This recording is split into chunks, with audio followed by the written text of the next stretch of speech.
The safe and effective use of PPE in a church environment. This PowerPoint slideshow is one of a suite of training modules which has been developed in conjunction with the document Nothing Can Separate Us from the Love of God, which is the guidance of the Tuam Ecclesiastical Province in preparation for a return to the public pastoral life of the Church. It should be read in conjunction with Resource 5 of the document.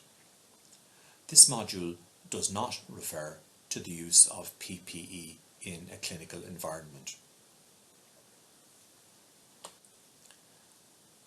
So what is PPE for? Personal Protective Equipment, or PPE, does what the name suggests. It's intended to protect the person who wears it and to reduce the risk of transmitting the infection. By protecting you, PPE will also protect others.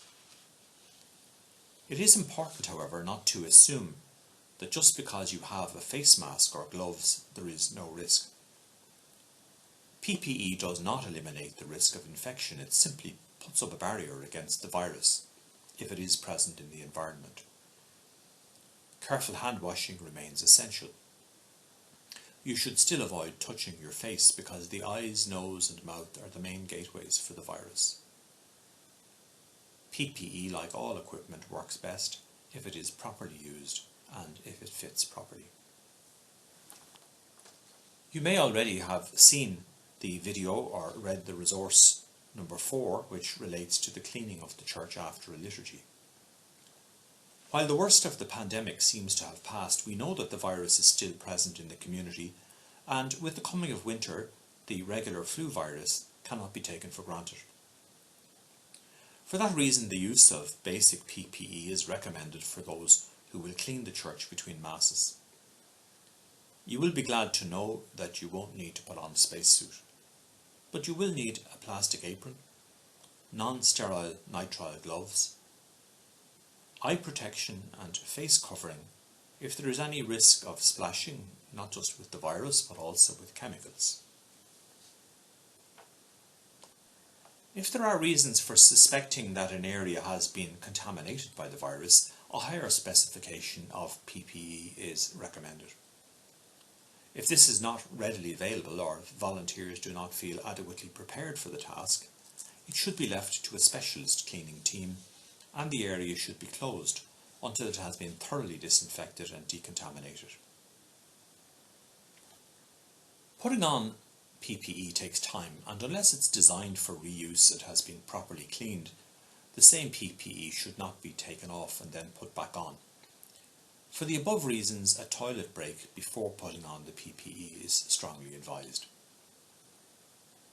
The whole purpose of putting on PPE is undermined if you have not first of all made sure your hands are clean. So wash your hands for 20 seconds and then put on your PPE in the order shown. First the apron, then the eye protection if required, then the mask, then the gloves, and then you're ready to go to work. PPE is not all exactly the same, but the video on this slide will give you one example of how it should be put on.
The removal of PPE has to be done carefully and in a particular order so as not to undo all the good that has been done by wearing it. First, remove the gloves carefully, making sure that you don't touch the outside of either glove with your bare hand. Then wash your hands. Snap or untie the neckties of the apron and allow it to fold in on itself without touching the outside, and put it in the bin for disposal, or for cleaning if it is a reusable apron. Wash your hands. Remove your eye protection without touching your eyes and put it in the container for cleaning. And wash your hands again. And if you're using a mask, remove it by undoing the loops from the ear and without touching your face. Put it in the bin for disposal or for cleaning if it is reusable. And wash your hands again. This short video in this slide will give you one example of how PPE is safely removed and disposed of. Just watch the gloves.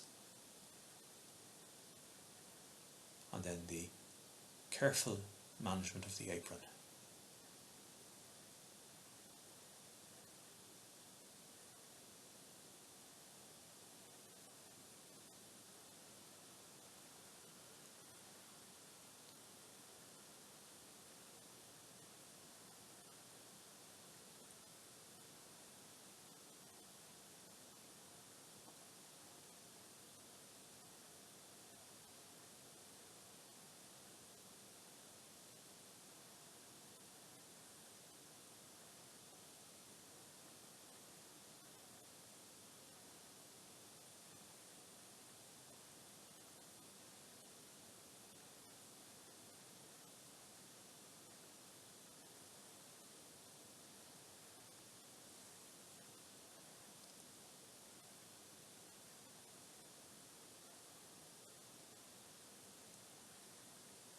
The disposal of used PPE must be managed carefully. Line the bin with a bag which overhangs the edge. When emptying the bin, put your hands under the edge of the bag so that you are touching the outside, not the inside. Tie that bag and then place it in another bag which is also tied. And then store the tied bags in a designated area for 3 days, when it can then be disposed of in a domestic bin. In some cases, your use of PPE can be particularly important in protecting others, as well as protecting yourself. The virus can easily spread by droplets from the nose or mouth. In situations where of necessity you have to be closer to people than the normal 2 meters distance, your use of a face covering can contribute greatly to protecting them. This would arise when distributing Holy Communion or when celebrating baptism.